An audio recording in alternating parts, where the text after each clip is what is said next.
Welcome back. Finding love after being cheated on can seem impossible for some people. Trust, confidence, and safety may all be shattered after infidelity. Yeah, but that does not mean all hope is lost. Bela Gandhi is a dating coach and founder of Smart Dating Academy, and she joins us now with help for people who want to find love after being cheated on. Bela, always good to see you. Great to be here. Thanks for having me. Yeah, well, this is a big topic. Trust is a major issue for victims of cheating. So how does somebody learn to trust again? It's hard, especially if you're the person that has been cheated on and you decide that you're going to make it work with your partners. Trust is it's like a piece of glass. It's like a vase. And once it's broken, you can glue it back together, but it's never the original vase again, right? And so the person that did the cheating has to understand that if their partner will be triggered for a month, a year, maybe a decade. And so it's going to require a lot of work. And 5 years later, they might say, I want to see your phone right now, right? So you have to know it's not going to go back to the way it was. It can be something new and good, but it's not the same. Okay, so if those feelings of insecurity carry on into the next relationship, the new partner might get annoyed by the lack of trust. So how do you deal with that?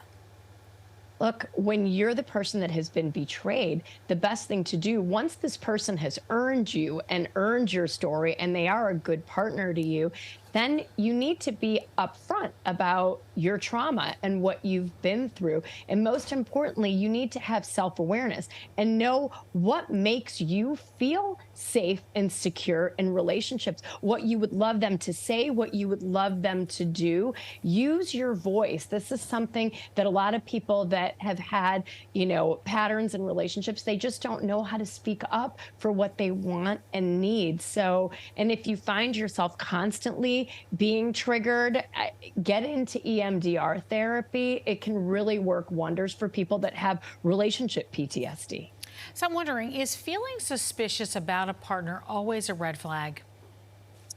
So again, it depends. If you have a history of red flag people that you brought in since high school, college, early on, then, you might legitimately know you're always bringing cheaters into the lair. So at that point, it is a legit red flag. But if you've had this one experience and you feel like, oh my gosh, I'm just looking at the world through cheater lenses, you're a cheater and you're a cheater and you're a cheater, that's when it's really good to really check in with yourself and seek help if you need help. There's so many great things out there that can help you rebuild trust in yourself, most importantly.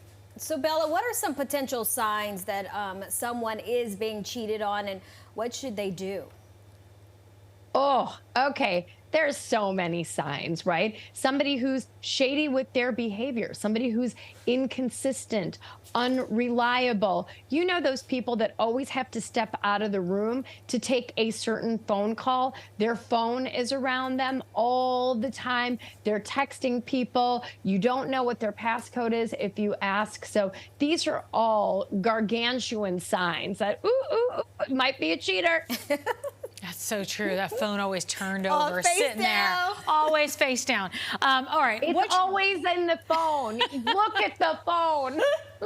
You're so right. What should somebody do if they have a habit of attracting partners who cheat on them? The best thing to do is, number one, know that and then seek help around it.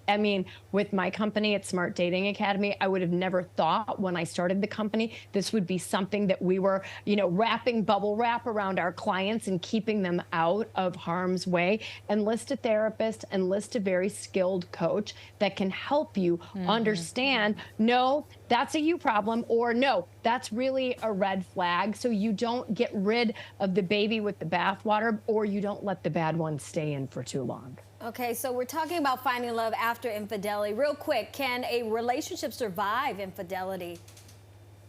It can, but it's hard, and it takes two people that are very committed to rebuilding this relationship. Like I said, it's not going to be the same relationship. You'll never get back to where you were 5, 10, or 20 years ago, but both people have to say, we're going to get to a new normal and be invested in it. You'll need counseling, and you'll need a lot of patience and support for each other. Yeah, some good advice there, that's for sure. Bela, always good to see you. Thank you so much for being with us this afternoon.